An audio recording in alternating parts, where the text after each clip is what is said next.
everyone, it's Coach Rick. So I'm going to talk to you while I'm doing a little bit of exercise. So the idea with exercise is to actually develop some muscle strength. But the thing that you get when you have muscle is you also turn on mitochondria. And I just did a video on how to stay 20, and please check it out. I'll put the link down below. But the objective with exercise is to do it at a frequency.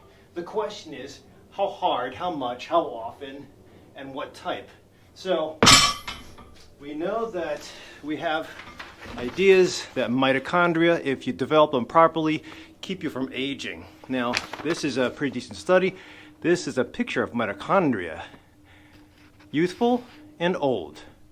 Exercised, youthful, exercised old. You can see it's kind of dark down here because there's more thicker mitochondria. So the more mitochondria you have, the more robust your skills will be to produce energy, have that cell, whatever it is, muscle, heart, gland, brain, perform its function till you're old, and also fight it would be anti-aging. So those things that cause aging or age-related diseases would be decreased testosterone, difficulty with sleep, probably adrenal fatigue, thyroid deficiency, problems with muscle balance, and then fighting infection. Immunity, especially with the COVID coming around, is the biggest thing. But regardless of whether you catch COVID and burn through it in 4 days, thank you, or you have what's called long haul and you continue with the symptoms, the likelihood is that even if you get COVID, you'll have recovery. But the bigger problem is going to be heart disease, diabetes, cancer, stroke. All those are coming, and the same crap that gets you high risk for that is the same crap that gets you high risk for being a long hauler or dying from COVID. So again, I have to say, you can take all the supplements I put in my first video, or you can try to incorporate exercise. Now it's got to be, so I'll try to break it down to you. This study essentially showed that there's a way to come up with exercise. And essentially, so there's a couple different theories of something called FIT. The acronym FIT stands for frequency, interval, timing, and type of exercise. And as your coach, I can design a couple things within the parameters of what we're trying to gain. If we're trying to gain muscle bulk, fine. If we're trying to gain balance, fine.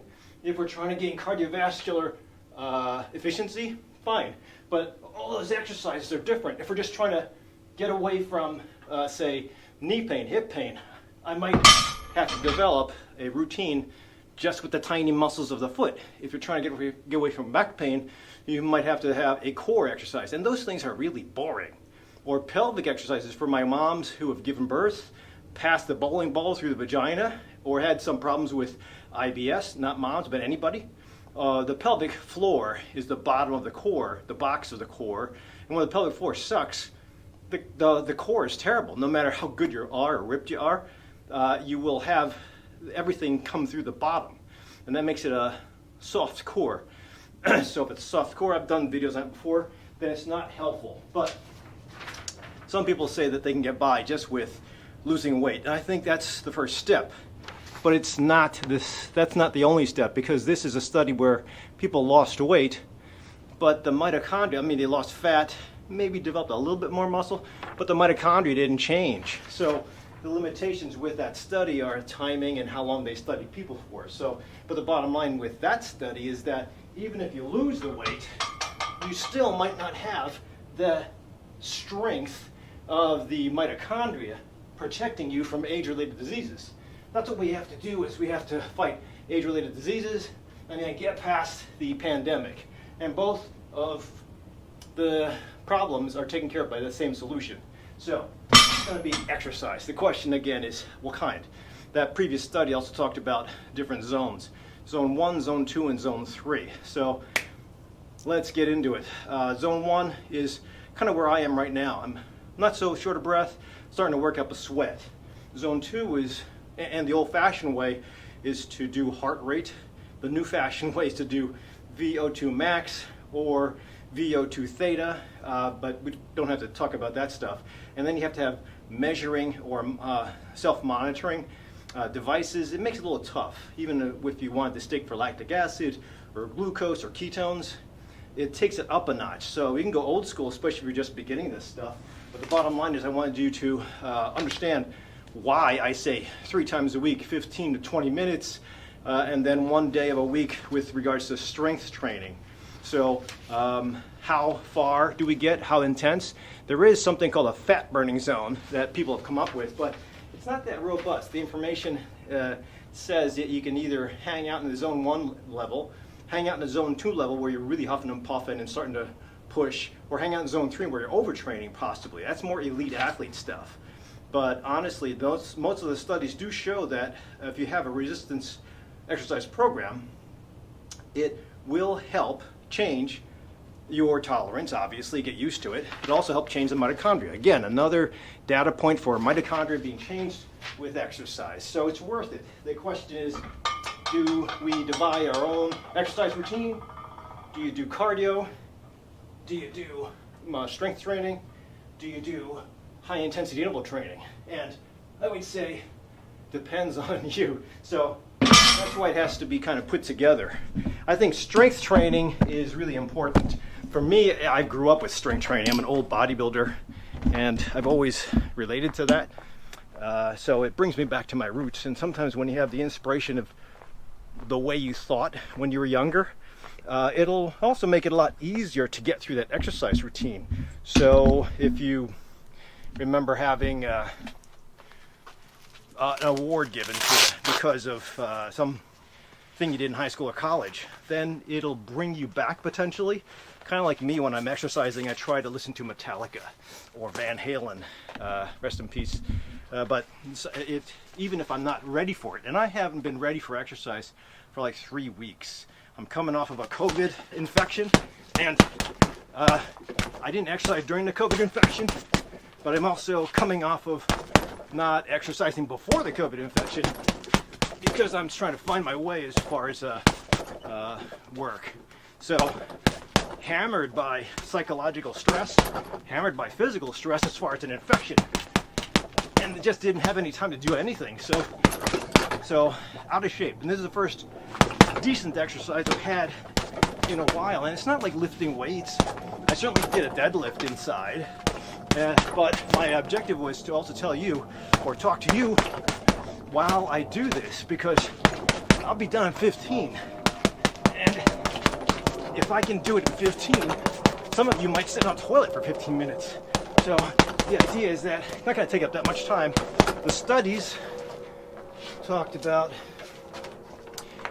20 minutes 3 times a week, and then maybe a quarter of that on the weekend. So that was enough time to impart more mitochondria. A lot of these studies I'm going to throw up now, they included biopsies of the muscle. Ooh, I don't know how they recruited anybody for that, but this was pretty cool. This talked about that when you train zone 1, zone 2, zone 3, you would think you go exactly to zone 3 and that'll be the best. But honestly, that study talked about how zone 2 was usually by high performance athletes. Zone 2 was hit only 20%. Most athletes would sit into the zone 1 level for 80% of their training. And why is that? Certainly, zone 3 is always something nice to get to, if you can get to that kind of endurance, and you can tolerate the activity, and you have the time, and you have the knowledge base. But it also increases your chances for injury. Overtraining can be injury. So it could be back pain, could be sprain, knee pain, turning on of gout, shoulder issues, or asthma. So the higher you go, it's certainly honorable, but you don't have to. Even me, let's see, my heart rate is at, oh, I didn't set it up. I'll do it the old-fashioned way. If you want to do old-fashioned, you do 60 to 80% of your heart rate max for your age. That's 220 minus your age. Take that number, and you take 60 to 80% of that. That's where your heart rate's supposed to be. Typically, mine's supposed to be 140, I'm not even close to 140. But again, no excuses. I haven't exercised properly in about 3 weeks, and I'm coming off of a COVID recovery, so I do want to exercise. I was more hungry than anything, but I figured that would help. This is considered almost like HIIT training. Inside is considered strength training, but if I can get to the point where I do a little bit of strength, a little bit of HIIT, and now a little cardio, I've done all 3 different exercises. So, last but not least, again, there are studies. The one I just talked about time poor societies where nobody has time, where maybe that's the excuse. But even if we can just pinch out as little as possible, whatever the studies show that say maybe the mitochondria will grow, I think that's fair. So 20 minutes, 3¼ days a week for 2 weeks should do something. So it's really important. That's the time poverty study. Sorry, right there. So hopefully you can get that. So again, I think that you don't have to be a world-class athlete. You don't have to be a marathoner. But these exercises this is the only equipment I have. And that's fine. But I also belong to or teach at the Endorphin Effect, which is a training center down the street in Bartlett from my old office. A lot of equipment there, very safe. Please check us out, because if we can get you in, get you started with one of our coaches, then you're on your way. Stay with it for about 3 months, and you'll feel the difference. It does take a while before you notice any improvement. Subjectively, you'll have improvement quick. Weight-wise, it might take a while. But don't be discouraged, because there's a lot of other factors aside from just cutting it to the bare minimum of minutes. A lot of other factors. But again, bottom line is that we're trying to get the mitochondria to grow. If you don't stimulate mitochondria, then they become atrophic. If they become atrophic, they're senescent. If they're senescent, they don't work right. If you see my last video, when they don't work right, it increases chances for cancer down the line. So typically when you have a robust mitochondria, they all group together.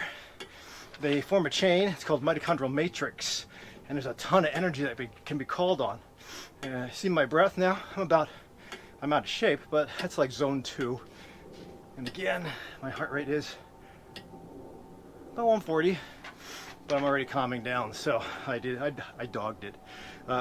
So the most important thing is come up with an exercise routine. Don't kill it. Don't get hurt. If you're not sure what to do, you can do Jack LaLanne stuff. And I think I dated myself, because one of the other boomers I talked to on my consult lately said, do Jack LaLanne stuff. Don't go crazy. And she didn't know. So I had to look it up online. So Jack LaLanne means calisthenics. Crunches, wall slides, lifting up chairs as your resistance, or 1 gallon of milk or water. It's equal to about 8 pounds. That's decent enough. But if you do start with that, don't just continue with that.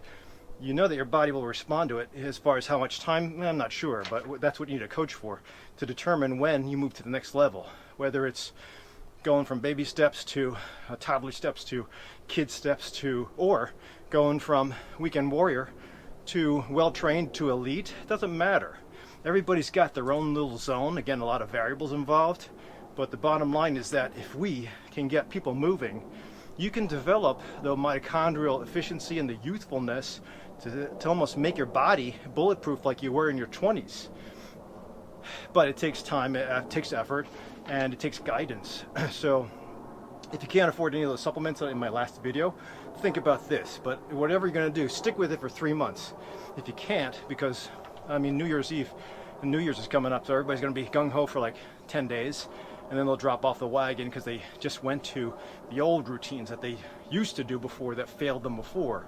If you get to one of us, we can design stuff out of the box that's totally different than what you've done, or maybe not so different, but exciting. And then we'll daisy chain it till you see progress. That's the objective. That's what's so good about having a coach, because if we don't do that and just continue, and we continue sheltering, even with the vaccine in 2021, nothing will change. You're still on your way to aging. Hopefully you don't have too many diseases of aging, but The statistics say that average American, 30, 40, 50, will have at least 3 diseases already. They might not feel anything, but what's the best way to decrease the Medicare problem and the poverty that we're running into with regards to being so expensive with insurance? Just to take care of the problems before they start.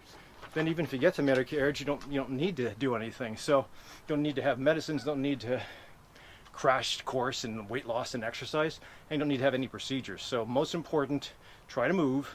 If you don't know what to do, get a coach. If you're going to just target something and maybe pull out your old exercises for now, 15 minutes, 3 days a week, something where your heart rate's going. See, I'm calming down already, so I didn't push hard enough, but I'm just starting. So, and then 1 day a week at least with strength training. Be careful with the strength training.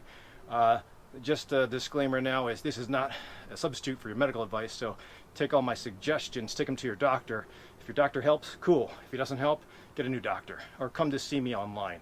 So hopefully this gives you a couple of ideas. Already my perceived exertion is decreased already, so that hit of 140 that I got up to real quick, I probably should have pushed that even further so that it lasted long. Or maybe I'm just post-COVID really in shape. So bottom line, get exercising, get moving, get a coach, hit subscribe and share, and then maybe the like button, but I'll give you the next video soon.